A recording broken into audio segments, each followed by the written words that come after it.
Lonnie, the theater lady, it's another beautiful night in Pittsburgh. Yes, it is. I love summer. It's a good time. It's a good time to be out and about seeing things. What have you seen? I saw The Inspector General, which is yes. a Throughline production. Huh? It's currently at the Pittsburgh Playwrights Space. They've rented out that space for their show. And Downtown, right? Yeah, right on Liberty Ave. Very good. And this is a play written by a Ukrainian man. This was first performed in 1836. It's an oldie. That's a real oldie. The golden oldies. Hey, it's good to revive the hits every now and then. Yeah, it's like 182 years old. That just amazed me. So how's it hold up? Well, it was interesting that 182 years ago there were still a lot of really self-serving people who are very foolish and willing to be dishonest to promote their own agenda. And I found that really interesting because sometimes we have this way of kind of glamorizing the old days. Mm-hmm. And this is written by Nikolai Gogol, and it takes place in Russia, and he was a Ukrainian playwright. But still relevant, we can say, based on your commentary, yeah? That part, yes, absolutely. I guess the good old days weren't that good. There were still really... Oh, there are horrible things that happened in history, Lonnie. It wasn't all peachy. But we glamorize, the people of the past weren't as self-serving and weren't as crooked and weren't... they were. Yes. They were. Oh, think of, these monarchs and dictators. Yeah. Humans have been humans since humans have been around. How's that for a brilliant scientific quote? There you go. That's wonderful. Thank you. You should go into science. Yeah, I'm looking into it, yeah. Yeah. Anyway, this was directed by Connor McCandless, and the plot is that the people in this little rural town in Russia believe that the Inspector General is coming to inspect them and what they're doing, and he's coming underground. So, of course, it's a farce with everything a farce has. The doors, in and out of the doors, 4 doors, and mistaken identity. So they mistake this man that comes to town as the Inspector General. And that was played by Greg Tomasino, and he had some good moments in there. He has one scene where he's drunk and it appears that his legs are noodles. So he played the Inspector General, or the person who's mistaken for the Inspector? Mistaken for. Okay. We never even meet the Inspector General. Oh, okay.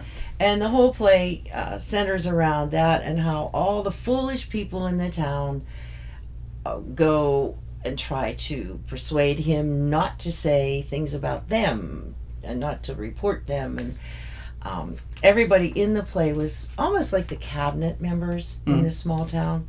And the one that kind of stood out to me was Hazel Leroy.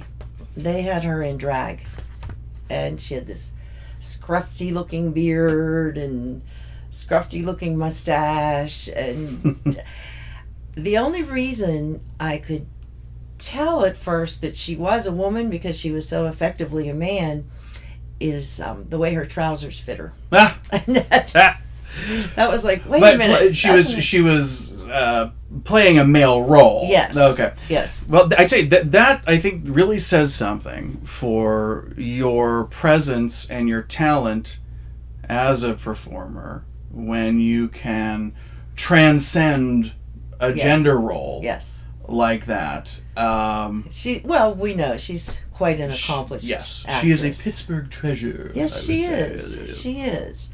So the show itself was different.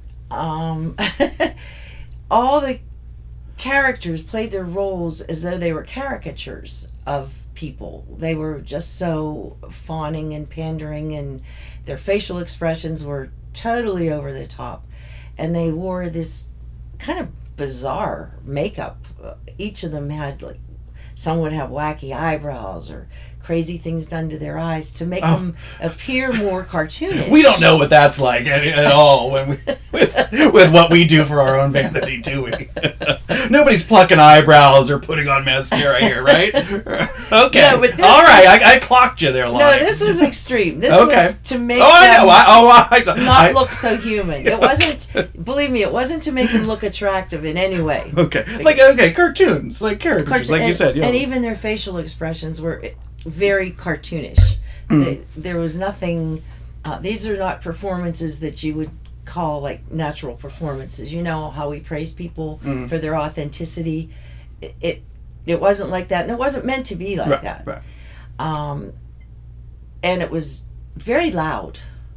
The play was loud, and there were a lot of actors on that little stage, and sometimes it felt a little bit like they needed a little more room, to do what they were doing. It was maybe outdoors, by the sounds of it. Well, it's a small stage, and there were times that the whole cast was on the stage doing very active things, and so you could afford to sit way back for this one. Yeah, you could. Okay. You could, because the volume was maintained pretty much all the way through. Oh, very good. Also. Okay, very good orators is what we can. Yeah, and I don't think this show would be for everybody. The script itself, this old script, I guess it's a treasure because it's been around so long, but it seemed to have some flaws in it. Well, maybe it didn't hold up as well as I mean, back in the day. The themes really held up. But I will say that the characters were all the actors were very engaged and put a lot of energy and heart into their roles. You could see them sweating. I mean, they're really working hard up there.